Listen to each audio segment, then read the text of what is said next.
Episodio número 6 de Conciencia en Acción, el podcast donde cada semana nos encontramos para compartir contenido valioso en el autoconocimiento, el despertar de la conciencia y alimentar tu vida de forma práctica y didáctica.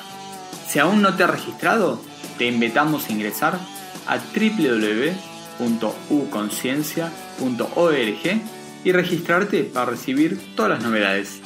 Ahora sí, comenzamos. Antes de comenzar con el tema que nos convoca hoy, te comentamos que este podcast cuenta con el apoyo de la Universidad de la Conciencia, que desde 1996 se concibió como un ámbito de encuentro en diferentes sedes y espacios académicos para crear un estilo de vida consciente, y por la Fundación Centro Argentino de Enneagrama, pionera desde el año 2000 en Argentina en la formación de la sabiduría del enneagrama con aplicación en el área personal, profesional y trabajo social con los pueblos originarios. Bienvenidos una vez más a este espacio de diálogo. Somos Lucía Inserra y Matías Amadasi y hoy nos vamos a juntar para hablar sobre el niño interior que tenemos dentro. ¿Qué tema, Lu, que elegimos hoy? Sí, la verdad que uno a veces habla del niño y piensa en la infancia y no nos damos cuenta que ese niño está y opera y es independientemente a veces inclusive de nuestro pasado. Así ¿Pensabas eso? Sí. Porque siempre sí. pensamos que no. Ya lo creo. Que ese niño está teñido por el pasado o la vivencia de nuestra biografía. Intentamos que justamente este espacio de escucha, este podcast, esté orientado para que todos podamos escucharlo, tengas 15, 20, 30, 50 años, 60, 70, ¿por qué no? 100. Obvio, hoy en para día, todos. Hoy con este tema, que el niño que llevamos dentro, los que de repente son más niños los tienen dentro y lo tienen fuera, bien visible, pero los que somos más grandes, de repente está lindo que se queden a escuchar este niño que tenemos dentro. Me río porque me encanta cuando decís, porque cuando somos más grandes, con tus 28 años, qué maravilla que puedas recordar y tener presente a tu niño. Con mis jóvenes y sabios 28 años, hoy vamos a hablar del niño interior que tenemos dentro. Todos los días es necesario alimentar a ese niño. ¿Con qué preguntas comenzarías hoy? En realidad, si nos permitimos ser aquel que éramos, ¿sí? Si hoy estés donde estés y la edad que tengas, ¿recordás cómo eras de niño? ¿Recordás tus habilidades, tus talentos, tus capacidades, tus maneras de vincularte? ¿Cómo veías a tu familia, a tus amigos? Ya que nos llevamos 3 décadas, te voy a retrucar la pregunta. ¿Recordás quién sos hoy? Obvio. Todos los días. Ahí va. Todos los días tenemos que recordar quiénes somos, pero no tenemos ese ejercicio. Es muy difícil si no sabemos quiénes hemos sido, cuáles son nuestros talentos y cómo lo hemos desarrollado en nuestra vida. Porque ese niño interior es nuestra esencia, ¿sabías? Uh-huh. Y esa esencia es intocable, diría yo, que ni la experiencia más traumática de tu infancia puede hacerle daño o destruir eso que has traído dentro, porque es como decir, es nuestro ADN del alma, es nuestro ADN del ser, ¿no? Y después esa esencia o ese ser fue formado en una familia, fue formado en una sociedad, fue formado con valores o no, fue formado con creencias diferentes. Pero eso ha sido formación, ¿sí? Pero no lo que vos traes constitutivamente. Por eso esa esencia es intocable y no importa en el momento que estés de tu vida y los años que tenga, siempre va a ser la que te recuerde quién sos. Así es. Uy, qué silencio. Sí. Sí, yo creo que ya terminamos por hoy. Sí, se terminó. No, falta mucho. Falta todavía. Sí, hablar de cada uno en la infancia de acuerdo a nuestra tipología, a esta maravillosa sabiduría del eneagrama que nos muestra los talentos que cada niño tiene y que nos ayuda a entender esa herida primaria con la que hemos nacido. Uno me dirán, ¿cómo?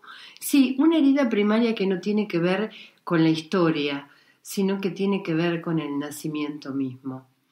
Una herida primaria con el nacimiento de uno mismo. ¿Cómo es eso? Contame un poquito más.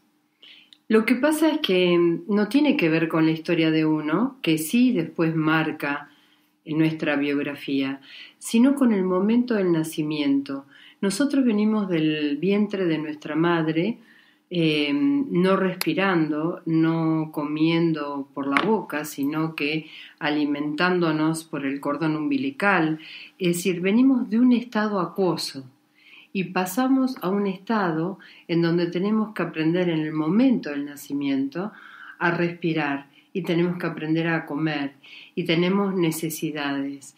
Entonces, ese pasaje, todas las culturas antiguas hablan que a veces es mucho más fuerte y produce más shock dentro nuestro que el momento de la muerte, que el momento de la muerte es un tránsito mucho más suave, pero el nacimiento ha sido una gran experiencia vital de no necesitar nada, que estábamos dentro de un lugar protegido, lo podemos llamar protección, lo podemos llamar presencia, lo podemos llamar amor dentro de ese vientre materno, y de pronto tenemos que nosotros empezar a arreglárnoslas por nosotros mismos, ¿sí? Desde la materia, desde nuestro cuerpo cuando encarnamos. Entonces, eso crea, según el eneagrama, 3 claves fundamentales que son heridas primarias que vamos a llevar a lo largo de nuestra vida, en nuestra manera de ser y en nuestros comportamientos, y que después sí va a formar huellas según la historia que hayamos vivido. Esta herida primaria tiene que ver con esa conciencia de unidad de los cuales todos venimos. Y esa conciencia de unidad para ciertas personas tiene que ver con el amor. Para otras tiene que ver con la protección. Y para otras tiene que ver con la presencia. Y fíjate vos, esto tiene que ver también como consecuencia después en cómo nos relacionamos con los demás. Hay personas que cuando sienten esta herida primaria del nacimiento y están relacionadas con el amor, en la vida van a tratar de vincularse todo el tiempo a través de los otros, de vivir para el otro, de vivir en díada de a dos, para que el otro me quiera, para que el otro sea una fuente de amor para mí. Estas tipologías son la tipología 7, la 2 y la 6. La tipología 7 es la persona alegre, optimista, y es el niño que siempre juega, que siempre está bien, que todo lo ve bien, que tiene muchos amigos, que siempre comparte porque necesita de lo social y de los demás. Y también necesita una familia grande, alegre, de puertas abiertas. Ese niño siempre va a estar yendo y viniendo, no va a ser un niño hogareño, ¿sí? Inclusive para jugar va a necesitar estar en la calle. Y estas personas 7 comparten porque necesitan ver felices al otro. Y esa felicidad es la felicidad de ellos. Entonces siempre van a ser personas que se van a dar a los demás y necesitan el amor, la aprobación de los otros. El 2 es la persona servidora y ese niño desde chiquito va a ser el que comparte el juguete con su amiguito, el que va a ayudar al amiguito que por ahí es discapacitado en los deberes. Si alguien necesita algo, sea maestra, directora o quien fuera, es el niño que va a estar atento a lo que los adultos necesitan. Y este niño siempre está pendiente de los demás porque vino a servir, a dar al otro, a ser útil a los demás. Y ese es su talento. ¿Sí? Yo tengo el ejemplo de una niñita de 7 años que le pidió a la mamá siempre pasaba por un hogar de ancianos e ir a jugar con esos ancianos. Y le nace solo, nacen estos talentos. Y esta persona 2 que es tan servidora, siempre hace por los demás porque necesita que lo necesiten, necesita del cariño de los demás. Y el 6 también, el 6 es la persona colaboradora, es el niño responsable, estudioso, que siempre va a obedecer a su maestra, va a obedecer a sus padres, va a obedecer en los horarios, va a ser metódico, no va a haber que estar poniéndole un orden para que este niño solito busque ocuparse de las cosas que se tiene que ocupar. Va a ser muy apegado a sus padres también. ¿Por qué? Porque necesita también de la colaboración y del sostén de sus seres queridos. Entonces, estas 3 tipologías siempre van a tener en la herida primaria una necesidad de amor porque les va a faltar amor en su vida.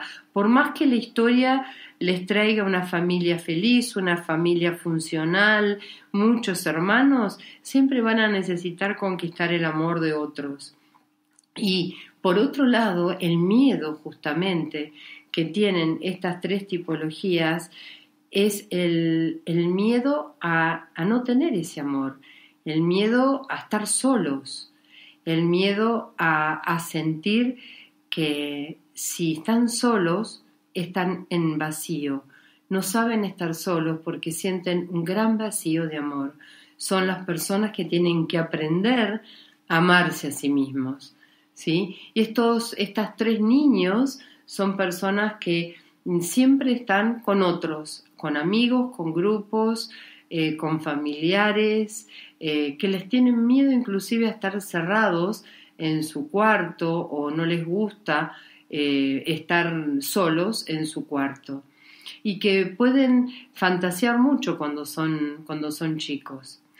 Las otras 3 tipologías son las que toman distancia de los demás y la herida primaria de estas 3 tipologías que toman distancia de los demás es la falta de presencia de esa unidad. Es esto como el estar solo me permite estar en mi mundo para estar presente, porque solo yo conmigo estoy bien.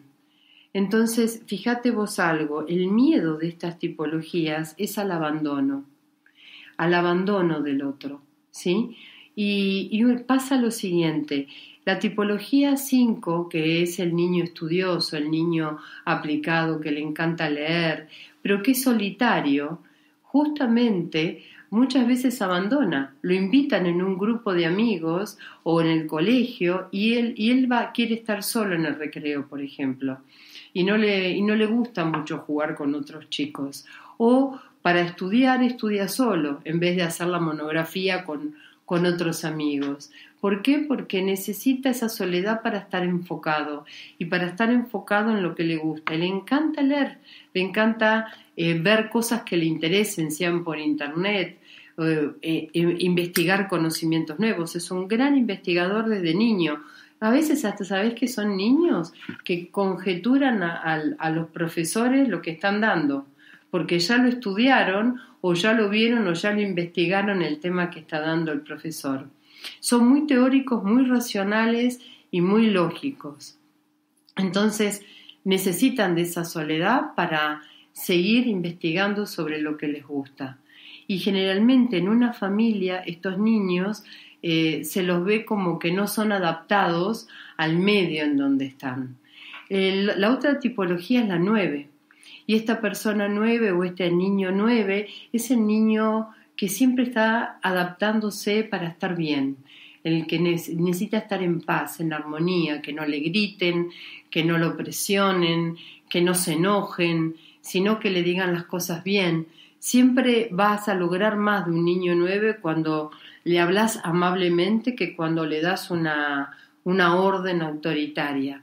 Y estos niños también le tienen miedo al abandono, porque por eso se refugian en su propia tranquilidad, en su propia soledad, y son niños silenciosos, son esos niños que no sabes lo que les pasa, pero están bien, pero no te comparten lo que les sucedió en el colegio, no hablan de lo que sienten, les preguntás cómo se sienten y te dicen no sé, y muchos padres me dicen no sé cómo abordarlo, simplemente escúchalo, son niños que necesitan ser escuchados. Y por otro lado, la tipología 4, que es la persona creativa, es la persona sensible, intuitiva, es el niño que tiene una manera de ser muy histriónica y sensible con todo lo que está a su alrededor, con una persona, con la familia, con el grupo de amigos, con los animales, con la naturaleza, y son creativos, les das cualquier cosa y de eso desarrollan habilidades. Y resulta que son muy expresivos con su cuerpo, pero que necesitan también ser valorados. Y ahí está el punto, muchas veces necesitan replegarse y encontrar la creatividad dentro suyo. Para eso, este niño lo vas a ver siempre que cuando no recibe la presencia de sus padres, se siente con falta de amor o no valorado. O, por ejemplo, si hace un dibujo lindo y el papá no le da mayor importancia a lo que hace, se siente no valorado. ¿Qué quiero decir con la herida primaria de estas 3 tipologías? Que este miedo al abandono hace que se replieguen en su soledad. Y esto después lo llevan a la manera en que se vinculan con los demás, ¿sí? Son personas que van a ser selectivas en las personas con las que están y son de entregarse mucho, pero solamente cuando tienen vínculos profundos. ¿Se va entendiendo hasta ahora? Sí, se entiende en carne propia. A ver. Quiero ver por si de repente no estás muy metido en el tecnicismo del enneagrama, que nos expliques, Lu, qué tiene que ver con el niño interior que tenemos todos dentro. ¿Qué tiene que ver con ese niño interior? Porque nuestra esencia son esas cualidades que estamos diciendo. Y cuando nosotros nacimos, es como si nos hubiéramos desprendido de la conciencia de la unidad. Entonces vamos a buscar esa unidad en la manera en que nos vinculamos. Ese niño, como estoy contando, si es 7, 6, 9, va a buscar y reclamar de su familia y de sus afectos primarios mucho amor y nunca le va a alcanzar. Por eso se va a vincular con los otros permanentemente. Si es 4, 5, 9, va a buscar permanentemente un espacio de soledad para encontrarse, para desarrollarse a sí mismo, pero necesita de sus afectos para ser valorado, ser respetado, ser escuchado. Es decir, estas esencias marcan y nos determinan las cualidades y las habilidades que nosotros vamos a tener. Y lo más importante cuando somos padres, madres, abuelos, abuelas, educadores o profesionales de la salud, es comprender que si un niño le necesita estar solo como un 5, que es muy claro, saber que si es esa tipología, no es que tenga alguna patología o algún problema, simplemente hay que saber cómo tratarlo. ¿Sí? Y estos niños quedan en nosotros, están en nuestra naturaleza, se manifiestan en la manera que después nos relacionamos con una pareja, nos relacionamos en el trabajo, elegimos lo que queremos hacer en la vida. Muchas veces, por ejemplo, un niño que tiende a estar más solo como un 9 y tranquilo, puede ser que le toque en la vida desarrollarse profesionalmente y que el desarrollo profesional que haya elegido recursos humanos y tenga que vincularse con otros. Y ese vincularse va a ser un gran aprendizaje en su talento, pero su manera de ser siempre va a ser encontrar ese espacio de soledad y de armonía y serenidad y tranquilidad para poder evitar el conflicto con el otro. ¿Se entiende? Es decir, vamos a tener un mecanismo innato que nos es absolutamente natural. Y cuando nosotros nos conectamos con este niño, lo que despertamos en nosotros de nuevo, no importa la edad que tengamos, es esa capacidad primero de saber cuáles son los talentos que aún no hemos desplegado.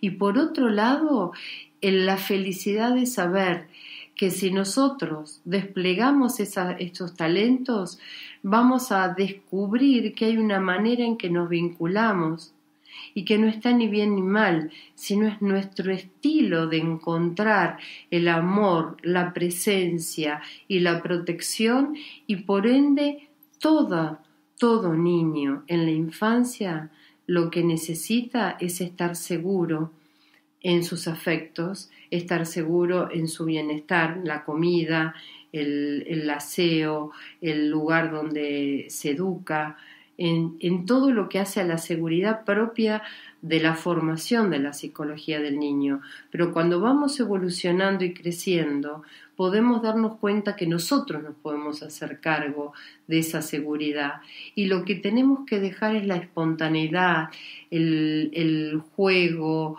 la manera de ser, dejar que aflore la manera de ser que éramos. Recordarnos a nosotros mismos, recordis, volver al corazón, recordar ese niño que no estaba adaptado al medio. Porque lo que quería contarte y quería contarles a todos ustedes es que esta herida primaria después marca huella. Si yo tengo la herida primaria, si por ejemplo vos sos 4 y tuviste la herida primaria del abandono, ese abandono del padre o de la madre marcó en vos una huella, pero una huella que ya estaba en tu naturaleza, que era la sensación de abandono. Y como me abandonan, me repliego en mí mismo, me vuelvo más solitario, me vuelvo más hacia mi propio mundo interior y creativo. ¿Se entiende esto? Claro, si de repente tuviese otra naturaleza, a lo mejor no percibo el abandono y percibo la violencia. Exacto. Bueno, justamente me falta una tríada, que es la que estás diciendo. La tríada de la tipología 3, 8 y 1, que son las personalidades más fuertes del eneagrama, y que desde niño vos ves esos niños que confrontan, esos niños que se pelean, pero que se pelean marcando una seguridad muy desde chicos de lo que quieren, de hacia dónde van, o de enfrentar a adultos y no aceptando mucho la autoridad. En el caso más claro es la del 8, ¿sí? El niño 8 siempre va a probar con el no, haciendo lo que quiere. A un niño 8 no lo podés educar diciendo no agarres así el vaso, porque va a desafiarte agarrando como vos le estás diciendo que no. No te pongas el saco porque hace calor, va y se va a poner el saco. ¿Por qué? Porque permanentemente tiene que experimentar lo que desea y no hacerle caso al otro. No, justamente es el líder, el rebelde nato, el que no va a aceptar que vos le digas lo que tiene que hacer, sino que tiene que probar por sí mismo lo que tiene que hacer. Es el líder, la persona justiciera, es la persona que siente poder, es el niño que tiene fuerza. Son niños muy independientes desde chico y que se las quieren arreglar solo, estudiar solo, y justamente hasta pueden confrontar a la maestra si es necesario por una actitud injusta que tuvo. En el caso del 3 van a ser niños muy hiperactivos, muy de hacer la suya, de generar los intereses que le interesa y de promover a los otros a sus propios intereses. ¿Por qué? Porque son realizadores, les encanta tener logros concretos, les encanta destacarse, les encanta ser los mejores en el deporte, ser los campeones, tener éxito. Y el niño 1 es el perfeccionista, el que hace las cosas bien, y no solamente eso, es el organizado, el que tiene todas las cosas del colegio en orden, el que ayuda al otro a ordenarse su cartuchera, al que estudia marcando lo que tiene como cuadro sinóptico, es el que va siempre pulcro, el que no quiere ensuciarse. Es el perfeccionista, pero un perfeccionista que no le viene de la casa, le nace solo. Ahora imagínate si alguno de estos 3 niños está en una familia en donde lo dejan muy solo. ¿Qué pasaría? ¿Te imaginas algo así? Que hagan lo que quieran. Serían terremotos. Se vuelven más agresivos. Se vuelven más autosuficientes. Se vuelven más superiores. Yo lo puedo todo. ¿Sí? ¿Por qué? Porque la herida primaria de estos niños en el momento de nacer fue la falta de protección. Y cuando no tienen la protección de su familia o de sus afectos, ¿sí? Se vuelven más a la defensiva, más agresivos, como dijiste. ¿Sí? Cuando tienen la protección, el cuidado necesario, y tiene que ser algo práctico, algo concreto, la protección real, la protección de una casa, la protección de un buen colegio, de ámbitos donde los contengan, estos niños entonces empiezan a adaptarse al medio. Si no, van a ser rebeldes natos siempre. Y es una pregunta que se me ocurre como educador y práctica. Uno cuando se encuentra con estas naturalezas de los niños y también de los grandes, cuando están conectados con ese niño interior, y en cierta forma esa naturaleza es algo natural de la persona con lo que nace y la sobrealimenta para que se siga sobredimensionando, termina siendo contraproducente en esto que estás diciendo recién de este ejemplo. Es decir, si yo, un niño 8, en donde es todo para afuera, todo impulsivo, reactivo, todo lo hago en lineamiento para que siga siendo todo para afuera, impulsivo, reactivo. ¿Se puede sobredimensionar esta naturaleza o va a ir a favor con su naturaleza, con su esencia? Vamos al caso de que haya un padre 8, un padre 1, que forme a este niño. Lo va a confrontar con lo que es. Y muchas veces pasa que cuando los padres tienen esta energía, este niño se reinvierte, yo digo, guarda su esencia. Acá está lo más lindo que te quiero comunicar en el día de hoy. De acuerdo a quiénes son nuestros padres, de acuerdo a la historia que hemos vivido, de acuerdo a la biografía que hemos vivido, porque suponte, en una familia los padres se pueden separar, pero según la tipología de estos niños, hay quienes toman la separación como una situación normal, en donde hasta dicen que bueno, porque ahora, por ejemplo, un 2 dice, ahora yo tengo una casa con papá y una casa con mamá y puedo ayudarlo a los dos. Y puedo tener amigos de los dos lados. En cambio, un 8 va a decir, no, yo me pongo de un bando o me pongo del otro, o papá o mamá, ¿sí? Y va a sentir ahí la separación, la diferencia, ¿no? Va a pelear por quien sienta que está dentro de sus afectos. Y por ahí un 5 va a decir, bueno, es cosa de ellos, no es una historia mía. Es una historia de mis padres, yo no la viví como separación porque los dos me quieren, ¿sí? Entonces, ¿qué quiero decir con esto? Que según quiénes somos, vamos a entender esa historia que nos está pasando. Y según quiénes son nuestros padres, pueden haber fomentado que nuestros talentos y nuestra esencia se desplegara o que se reinvirtiera, se guardara. Y cuando se guarda, no quiere decir que no esté, fluye, se manifiesta en nuestro comportamiento igual cuando somos adultos.